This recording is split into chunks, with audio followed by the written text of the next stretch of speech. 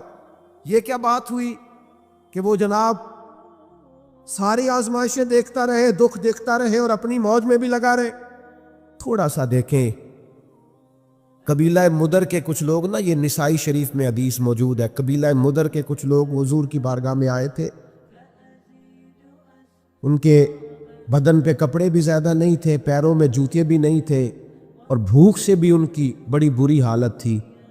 تو صحابہ فرماتے ہیں ان کے چہرے دیکھ کر نبی کریم پریشان ہو.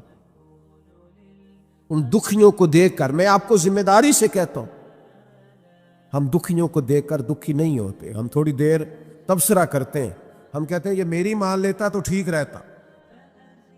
بجائے اشک شوئی کرنے کے تبصرہ کرتے، انٹرویو کرتے، بار بار بیک گراؤنڈ کی طرف معاذ اللہ بھاگتے.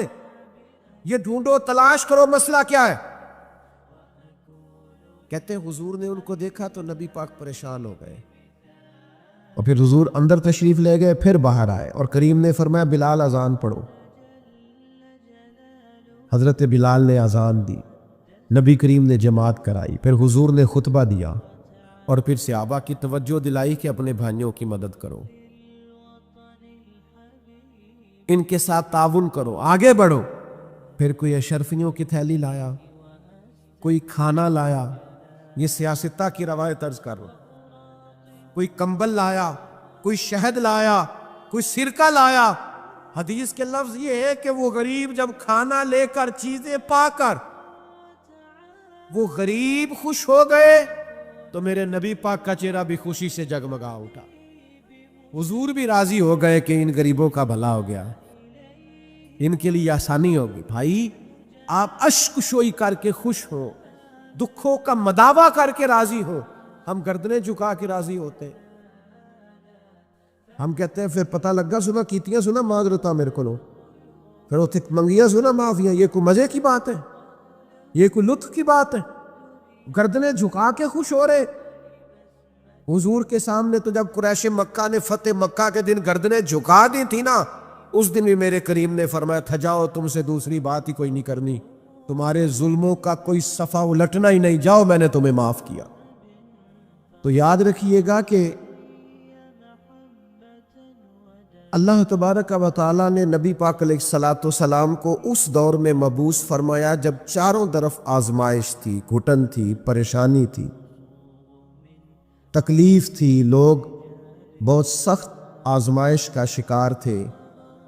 تو ظاہر ہے بڑی جلدی تو انہوں نے ٹھیک ہونا نہیں تھا، بڑی جلدی تو ساری چیزیں بدل نہیں جایا کرتی. تو اللہ تعالیٰ نے نا پھر اپنے نبی کو بڑی عظیم شانیں عطا فرمائی. اور ایک مقام پہ قرآن مجید نے ارشاد فرمایا کہ فَبِمَا رَحْمَةٍ مِّنَ اللَّهِ لِنْتَ لَهُمْ. اے محبوب، اللہ کا کیسا فضل ہوا، رب کی کیسی مہربانی ہوئی کہ آپ اپنے غلاموں کے لیے نرم دل ہو گئے. وَلَوْ كُنْتَ فَظًّا غَلِيظَ الْقَلْبِ، اگر آپ تند مزاج ہوتے، سخت دل ہوتے، اگر تند مزاج اور سخت دل ہوتے، لَانْفَضُّوا مِنْ حَوْلِكَ، تو یہ آپ کے گرد سے پریشان ہو کر بکھر جاتے. آپ کے مزاج کے اندر، آپ کی طبیعت کے اندر جو اللہ نے نرمی رکھی ہے، آپ کے دل کے اندر جو دوسروں کے لیے درد رکھا ہے، آپ کی طبیعت کے اندر جو دوسروں کے لیے احساس رکھا ہے. عزیز بھائیو، آپ کو پتہ ہے کہ کسی کا احساس صرف یہ نہیں ہوتا کہ اس کو پیسوں کی ضرورت ہے تو پیسے دے دیے جائے. کسی کا احساس صرف یہی نہیں ہوتا کہ اس شخص کو نوکری کی ضرورت ہے تو اسے نوکری دلا دی جائے. صرف یہی احساس نہیں ہوتا کہ وہ شخص پریشان ہے تو اس کا دکھ سن لیا جائے. یاد رکھیے گا، گمراہ کو رستہ دکھانا بھی بہت بڑی نیکی ہے. جس کا ذہن وسوسوں کا شکار ہو اسے یقین کامل کی طرف لانا، یہ بھی بہت بڑی نیکی۔ جب انسان بدخلق ہو جائے، وہ ماں سے بھی سختی سے بات کرے، باپ سے بھی تلخی سے بات کرے، وہ اپنے بال بچوں پر بھی سختی کرے، اس کے لب و لہجے اس طرح کے ہو جائے کہ سب اس سے پریشان ہو، تو اس شخص کو مروت والا بنا دینا، اخلاق والا بنا دینا، اسے اعلیٰ اسلوب والا بنا دینا، یہ بھی اس کے ساتھ بہت بڑا پیار ہے۔ میرے نبی کریم کا کمال پتہ کیا ہے؟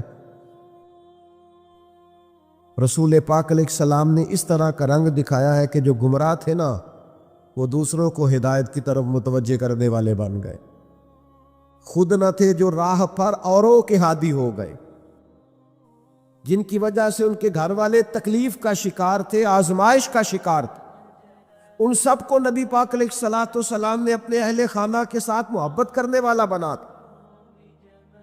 اور اس طرح کے انداز حضور نے بتائے، اس طرح کے طور طریقے سکھائے، اس طرح کا نبی پاک علیہ السلام نے لوگوں کو سمجھا دیا، سکھا دیا۔ یعنی ایک شخص نے آ کے عرض کیا، یا رسول اللہ میں جہاد پہ جانا چاہتا ہوں، تو حضور علیہ السلام نے اس سے فرمایا تیرے ماں باپ حیات ہیں؟ یا رسول اللہ ہے۔ فرمایا تو گھر جا کے ان کی خدمت کر، گھر بیٹھے بیٹھے ہی اللہ تجھے جہاد کا ثواب عطا فرمائے۔ میرے پاس ایک بچہ آیا، کچھ لوگوں کا درد انسان کو درد مند کر دیتا ہے۔ MBA اس بچے کی تعلیم، بڑا قابل نوجوان، اور لب و لہجے میں بڑی شائستگی، گفتگو میں بڑا دھیما پن، لگتا ہے کہ تعلیم نے اثر دکھایا ہے، لفظوں کے گورکھ دھندے میں نہیں رہا، اس نے کچھ سیکھا بھی ہے کتابوں سے۔ اس نے ایک مسئلہ پوچھا، کہنے لگا اگر کوئی والد ساری جائیداد اپنی بیوی کے نام کرا دے تو اولاد کے لیے کیا حکم ہے اس میں؟ تو میں نے کہا کہ وہ اللہ کو جواب دے گا، اولاد سختی تو نہیں کر سکتی، لیکن اس کو چاہیے نہ تھا ایسا کرتا، اس لیے کہ نبی پاک علیہ السلام نے فرمایا فاتقوا اللہ فاعدلوا اولادکم، اللہ سے ڈرو، اپنی اولاد میں انصاف کرو۔ تو میں نے اس کو کہا کہ یہ آپ نے کس طرح کا مسئلہ پوچھا ہے؟ کوئی شخص اپنی ساری جائیداد کسی کی بیوی کے نام کرا دے، تو میں نے کہا کہ جو اس کی بیوی ہوگی وہ آپ کی اماں بھی تو ہوگی نا۔ شائستہ نوجوان تھا، اچھا تھا، وہ میری بات کا غصہ کر گیا، کہنے لگا آپ سے تو امید نہیں تھی کہ آپ پوچھیں گے، آپ نے بھی پوچھ لیا۔ تو مجھے احساس ہوا کہ یار نہیں پوچھنا چاہیے تھا۔ میں نے کہا یار آپ تو بڑے ناراض ہو گئے، میں اگر آپ کو ایسی بات ہے تو معذرت کرتا ہوں۔ تو وہ شخص رونے لگ گیا، اور جب اس نے بات سنائی تو اس بیچارے کا وجود کہاں پر آتا، کہنے لگا ابا نے پچھلی عمر میں شادی کر لی ہے۔ تو میں نے کہا اس کو اللہ رسول اجازت دیتے ہیں؟ تو آپ کہنے لگا جی وہ تو بات ٹھیک ہے، پر کچھ ایسی باتیں سامنے آئی ہیں کہ جو سامنے نہیں آنی چاہیے تھی۔ حضرت جی میں جوان ہوں، میں 10-12 لوگوں میں اٹھتا بیٹھتا ہوں، میرے والد کی بات کھلی ہے، اور پتہ نہیں کیا معاملہ تھا، پہلے بڑا کچھ نام کرا کہ اس نے نکاح کیا ہے، پر اب میں کدھر جاؤں؟ میرا گلی میں کھڑا ہونا مشکل ہو گیا۔ مجھے کوئی کہتا تو کچھ بھی نہیں، لیکن جب لوگ دیکھتے ہیں نا میری طرف، جب لوگ میری طرف، تو مجھے احساس ہوتا ہے کہ ان کی نظروں میں سوال ہیں، مجھے لگتا ہے کہ ان کی ذہنوں میں بہت ساری باتیں چھپی ہوئی ہیں۔ کچھ نکاح ہوتا تو بات اور تھی، کچھ ایسی باتیں سامنے آئی ہیں جو آنی، میں نے اسے معذرت بھی کی، اسے تسلی بھی لی، اور جو میرے سے ممکن ہو سکتا تھا میں نے اس کو کہا۔ لیکن اس نوجوان کے جانے کے بعد اس کے رستوں کو بھی میں دیکھتا رہا، تو میں سوچنے لگ گیا یار دنیا میں ہمارا راز کھل جائے تو اتنا مشکل ہو جاتا ہے، تو جب قیامت میں راز کھلے گا؟